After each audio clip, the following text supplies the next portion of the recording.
Bab 048. Ra, kamu pulang ke rumah. Titah Cakra dengan wajah dingin. Tar, motor Zahira tolong kamu bantu bawakan, ya. Maaf, Mas jadi ngerepotin kamu juga. Iya, Mas. Angguk Atar.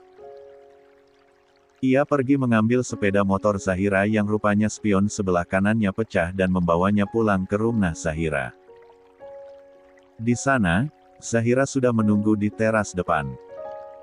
Sepertinya, perempuan itu masih berusaha menenangkan diri sebelum menemui Chandra dan Aisyah. Makasih, Tar. Ucap Zahira tulus saat Atar menyerahkan kunci motor kepada Zahira. 84. Atar hanya mengangguk. Lekas, pemuda itu berbalik tanpa mau mendongak menatap wajah Zahira. Kamu kok bisa ada di rumah sebelah? Langkah Atar terhenti sesaat. Rumah itu pemberian dari ayah saya. Dan, hari ini saya baru pindahan, jawab Atar tanpa berbalik. Nada suaranya dingin. Saya permisi, Assalamualaikum. Waalaikumsalam, jawab Zahira. Ia menghela napas panjang melihat kelakuan Atar yang selalu aneh menurutnya. Kok aku bisa tetanggaan sama manusia aneh itu, ya? 85. Danu pulang dalam kondisi wajah yang babak belur. Pukulan Cakra terasa seperti palu yang menghantam wajah dan tubuhnya secara bertubi-tubi. Ia pikir, karena posisi Cakra sebagai aparatur negara, lelaki yang pernah menjadi kakak iparnya tersebut tak akan mungkin melakukan kekerasan fisik terhadapnya. Sayangnya, dugaan Danu meleset. Cakra tetap memukulinya tanpa ampun walau tak sampai mematahkan tulang-tulang yang ada di tubuhnya. Saya akan laporkan abang ke polisi, ancam Danu agar Cakra berhenti memukulinya. Namun bukannya berhenti, Cakra justru menyeringai dan malah balik mengancam. Tidak apa-apa. Kalau saya di penjara, setidaknya saya tidak akan pergi sendiri. Kamu pun akan terseret masuk ke dalam tabanan karena tindak kekerasan dan pemaksaan yang juga kamu lakukan terhadap Zira. Dan lagi, di dalam penjara, akan lebih menyenangkan untuk menghajar kamu karena tidak ada lagi yang mampu menghalangi saya. Cakra menyeringai licik. Sesuatu yang membuat bulu kuduk Danu seketika bergidik bahkan sampai detik ini. Tiba di rumah kontrakan yang begitu sederhana, Danu melangkah sedikit terlatih sembari meringis dan memegang pipinya yang terasa membengkak. Gegas, ia duduk di kursi plastik yang terdapat di teras rumah kontrakannya. Nola. Panggil Danu kepada sang istri. Nola. Teriaknya sekali lagi. Tak berselang lama, perempuan hamil yang dicari nampak berjalan sedikit tergopoh-gopoh menghampiri Danu dari dalam rumah. Kamu kenapa teriak-teriak sih, Mas? Protes Nola dengan bibir mengerucut. Ambilin es batu sama handuk kecil. Titahnya kepada sang istri. Masih dipegangnya pipi yang terasa sangat sakit. Muka kamu kenapa jadi bonyok gitu, Mas? Abis digebukin warga? Tanya Nola kaget begitu memperhatikan dengan jelas wajah sang suami. Danu berdecak sebal. Tangan Nola yang hendak memegang pipinya ia tepis dengan kasar. Nggak sah sok peduli. Ketus Danu. Ambilin aja apa yang aku suruh tadi. Perempuan yang kandungannya sudah memasuki bulan kelima tersebut hanya menatap sang suami dengan sinis. Jujur, rasa cinta untuk Danu sudah menguap semenjak ia tahu bahwa Danu ternyata tak punya apa-apa. Terlebih lagi, sikap Danu terhadapnya pun makin hari makin berubah. Lelaki itu berubah jadi sosok yang pemarah dan tak pernah memandang Nola sebagai istri kecuali saat butuh pemuas hasrat semata. Kita kan gak punya kulkas, Mas. Mana ada es batu di dalam rumah, ucap Nola tak kalah ketus. Cek. Danu berdecak kemudian merogoh saku celana yang ia kenakan. Nih. Beli sana. Perintahnya sembari menyodorkan uang Rp5.000 kepada sang istri. Cuma segini? Tanya Nola. Ia memandangi uang Rp5.000 itu bolak-balik. Es batu harganya berapa sih, lah? Uang segitu ya pasti cukup lah. Lebihin lah, Mas. Aku mau beli sampo sekalian, pinta Nola dengan nada suara sedikit melembut. 86. 5.000 itu kembaliannya masih ada. Kamu beli aja sampo yang sacetan, usul Danu dengan sikap pelit bin meditnya. Paling dapat berapa aja sih, Mas? Yang pakaikan bukan cuma aku aja. Nola mulai kembali terpancing. Emosi. Bro. Danu menendang kursi plastik yang ada di sampingnya hingga benda tersebut jatuh dan menimbulkan bunyi yang lumayan membuat Nola berjingkat kaget. Mata perempuan hamil itu membulat.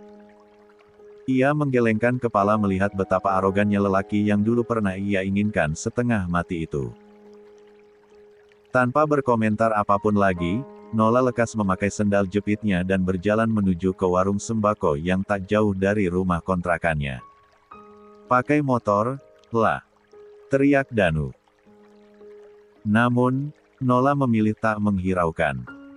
Ia terus berjalan dengan hati perih menahan segala kesedihan yang kini seolah betah mengungkung hidupnya. Dasar perempuan keras kepala. Nyesel aku selingkuh sama kamu, gerutu Danu kesal. Tak sampai 10 menitan, Nola kembali dengan 1 biji es batu yang lumayan besar. Ia pun berlalu masuk ke dalam untuk memecah es batu tersebut lalu keluar lagi ke teras depan dengan es yang sudah berbentuk kepingan kecil-kecil yang ia taruh di dalam mangkuk besar dan sebuah handuk kecil. Nih. Nola menyerahkan es batu yang sudah ia bungkus dengan handuk kepada Danu. Wajahnya nampak masam. Makasih. Ucap Danu sedikit gengsi. Tak bisa ia pungkiri, Nola telah banyak berubah semenjak kedua orang tuanya dipulangkan Danu ke kampung halaman. Wanita itu jadi sedikit lebih rajin. Ia sudah mau menyapu, mengepel, mencuci pakaiannya sendiri, bahkan mencuci piring. Hanya saja, itu semua dilakukan jika tak disuruh. Kalau disuruh, Nola justru akan kembali ke setelan pabrik. Hanya diam di kamar sambil memainkan ponsel. Memangnya, kamu abis ngapain sih, Mas? Kok bisa sampai babak belur begini? Tanya Nola yang masih penasaran perihal bonyoknya wajah kucel Danu. Danu mendengkus. Sambil terus menempelkan kompresan di pipinya yang bengkak, ia jadi teringat kembali dengan kejadian yang baru saja ia alami. Dihajar Bang Cakra, jawabnya singkat. Sontak, Nola yang awalnya ogah-ogahan berbincang dengan Danu langsung antusias. Wajahnya bahkan tak mampu menyembunyikan binar bahagia kala nama Cakra disebut. Kak Cakra. Danu mengangguk mengiyakan. Bukannya Cakra itu belum ditemukan? Tanya Nola berapi-api. Dia sudah kembali. Nggak tahu sejak kapan, jawab Danu tanpa menyadari perubahan mimik wajah sang istri. Senyum terbit di wajah Nola. Dalam hati, perempuan itu mengucap syukur berkali-kali atas kembalinya sang penyebab senyumnya dapat terbit di tengah prahara rumah tangganya bersama Danu. Suami masa depanku kembali. Apakah ini pertanda aku dan dia memang benar-benar berjodoh? Kok aku malah panas dingin begini, ya? Nggak sabar buat ketemu sama Mas Cakra. Nola mesem-mesem sendiri dengan telapak tangan yang diletakkan di kedua sisi pipi. Entah kenapa. 87. Wajahnya terasa memanas saat membayangkan masa depannya yang sudah pasti akan cerah jika bersama Cakra. Tunggu saja kamu, Danu. Begitu anak ini lahir, kau akan kutendang jauh-jauh dari hidupku. Gumam Nola dalam hati dengan seringai jahat yang tiba-tiba muncul di wajahnya. Kenapa senyum-senyum kayak gitu? Horor tahu nggak? Protes Danu saat tak sengaja menoleh dan malah mendapati Nola yang ekspresinya seperti orang kesurupan. Gegas, lelaki itu bangkit dari kursinya dan masuk ke dalam rumah sambil bergidik memandangi sang istri. Sialan kamu, Mas. Setelah bercerita perihal kejadian yang menimpanya tadi, Zahira kini harus pasrah mendengar omelan panjang lebar Chandra. Perempuan itu hanya menunduk dan diam. Sama sekali tak mau membantah ucapan sang kakak karena ia tahu betul bahwa Chandra ketika sedang marah tak mau dibantah sama sekali. Kan udah abang bilang, pakai mobil kalau berangkat kerja. Tapi ini, tetap aja pakai motor yang ujung-ujungnya malah bikin apes diri sendiri. Omel Chandra. Namanya musibah. Iya. Mau naik mobil atau motor mah sama aja, timpal Aisyah dengan nada lembutnya. Sebisa mungkin, ia berusaha menenangkan gelegak amarah sang suami yang sebenarnya tak lebih dari sekadar kecemasan. Setidaknya, kalau naik mobil jauh lebih aman, Bun. Danu nggak akan bisa ngapa-ngapain Zahira selama dia nggak keluar dari dalam mobil. Kalau motor. Hah. Chandra menghela napas berat. Seandainya tadi posisi Zahira masih jauh dari rumah dan gak ada yang nolongin, nasibnya bakal gimana? Kini Aisyah memilih ikut diam seperti Zahira. Kekhawatiran sang suami memang sangat berdasar. Andai Zahira dalam posisi tidak beruntung, bisa saja Danu sudah melakukan hal yang tidak-tidak terhadap dirinya. Mulai besok, abang gak mau tahu. Kamu harus pakai mobil untuk berangkat kerja. Mau kejebak macet kek, banjir kek, abang gak peduli. Yang penting, kamu meminimalisir kemungkinan tindak kejahatan dari orang-orang jahat terutama si kadal Afrika itu, putus Chandra tanpa mau diganggu gugat siapapun. Zahira menghela napas panjang. Ia merebahkan kepala di sandaran sofa hingga kepalanya menengadah ke atas menatap langit-langit ruang tamu yang berwarna putih gading dengan corak warna emas di pinggirannya. Pikirannya melayang jauh. Sedikit ngeri, andai Danu benar-benar berhasil menyeretnya ke rumah kosong tadi, apa yang akan terjadi? Zahira sungguh tak mampu mengira-ngira. Abis ini, anterin kue bolu ke rumahnya Ataria, Dek. Tita Aisyah pada sang adik ipar. Kok aku sih, Kak? Kak Ika aja, G. Lagian, ngapain juga pakai acara ngasih-ngasih kue segala ke tetangga aneh itu? Protes Zahira. Aisyah menghela nafas. Ia berpindah duduk ke samping Zahira. Kan Atar tadi udah nolongin kamu. Kue itu sebagai bentuk terima kasih kakak ke dia, Ra. Terang Aisyah dengan wajah tersenyum lembut. Minta tolong Bang Cakra aja, deh. Kan, nggak enak kalau Zahira yang mesti ke sana. Apa kata tetangga nanti? Ujar Zahira beralasan. Di rumah itu nggak cuma ada Atar kok. Di sebelah juga ada ibunya Atar, sama artnya. Terus, dengar-dengar juga, ada suster yang sampai malam jagain ibunya Atar. Memang, ibunya kenapa, Kak? Kok mesti dijagain suster segala? Tanya Zahira penasaran. Lumpuh. Dan, sampai sekarang beliau masih rutin terapi supaya bisa jalan lagi, jawab Aisyah. Kak Ika lumayan tahu banyak, ya. 88. Kan, Bang Chandra yang cerita, Ra. Tadi, Bang Chandra juga habis dari sana sama Bang Cakra. Cuma, Bang Chandra pulang duluan soalnya bajunya nggak sengaja ketumpahan cat pas bantuin Atar ngecat ulang bangku yang mau ditaruh di halaman belakang. Zahira mengangguk tanda paham. Berarti, kamu mau ya bawain kuenya ke sebelah. Sebentar, kakak siapin dulu. Kata Aisyah yang langsung berdiri dan buru-buru ke dapur sebelum Zahira melayangkan penolakan lagi. Ish. Kalek Ika ada-ada aja, deh. Tukas Zahira dengan wajah ditekuk setelah Aisyah ke dapur. Hanya selang beberapa menit, Aisyah kembali ke ruang tamu dengan kue bolu yang sudah ia masukkan ke dalam wadah mika bening berbentuk bulat mengikuti bentuk kue.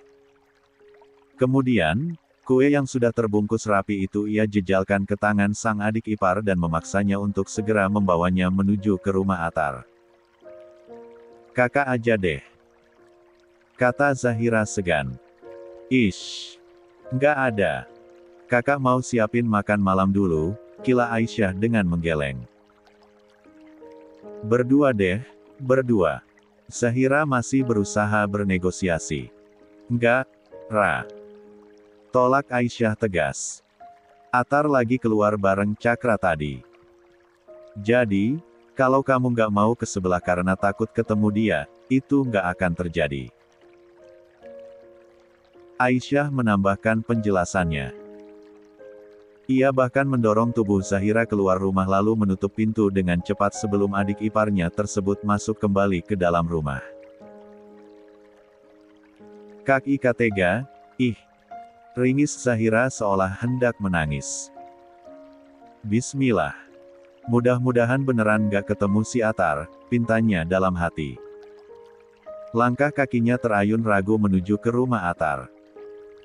Kebetulan, gerbangnya tidak terkunci sehingga Zahira langsung melenggang masuk meski agak ragu.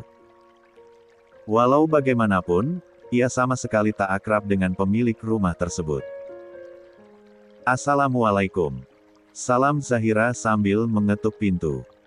Ia berusaha mencari bel namun sepertinya tidak ada. Waalaikumsalam. Pintu terbuka. Sesosok perempuan yang mungkin lebih muda darinya keluar dari dalam rumah dengan mata memicing menatap Zahira penuh curiga.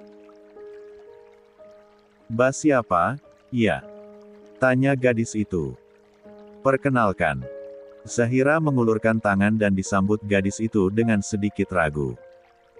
Saya Zahira, tetangga yang tinggal di rumah sebelah. Gadis itu menganggukkan kepala. Kali ini, wajahnya sudah mulai agak ramah. Tidak seperti tadi. Oh, adiknya Mas Cakra, iya. Tebak gadis itu. Saya Hanifah, Mbak. Suster yang merawat Bu Utami, balas Hanifah memperkenalkan diri. Zahira mengangguk. Ia lalu mengulurkan kue bolu yang ia bawa ke arah Hanifah. Ini, Mbak. Ada sedikit kue untuk orang-orang di rumah. Ini sebagai tanda terima kasih saya karena tadi sore Atar sudah menolong saya, ucap Zahira ramah. Hanifah menerima kue bolu pemberian Zahira dengan sumringah. Wah, kayaknya enak banget, Mbak. Buatan sendiri, ya? Bukan. Itu buatan kakak ipar saya, jawab Zahira jujur. 89. Masuk dulu yuk, Mbak.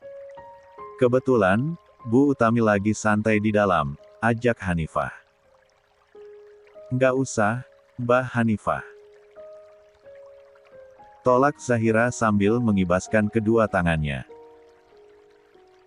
Saya mau langsung pulang aja. Kasihan, kakak ipar saya nyiapin makan malam gak ada yang bantuin, imbuhnya mencari alasan. Padahal, Aisyah sama sekali tak akan kerepotan menyiapkan makan malam. Biasanya, jika Zahira tak sempat membantu, maka Saka dan ketiga adiknya yang sudah agak besar akan membantu bunda mereka.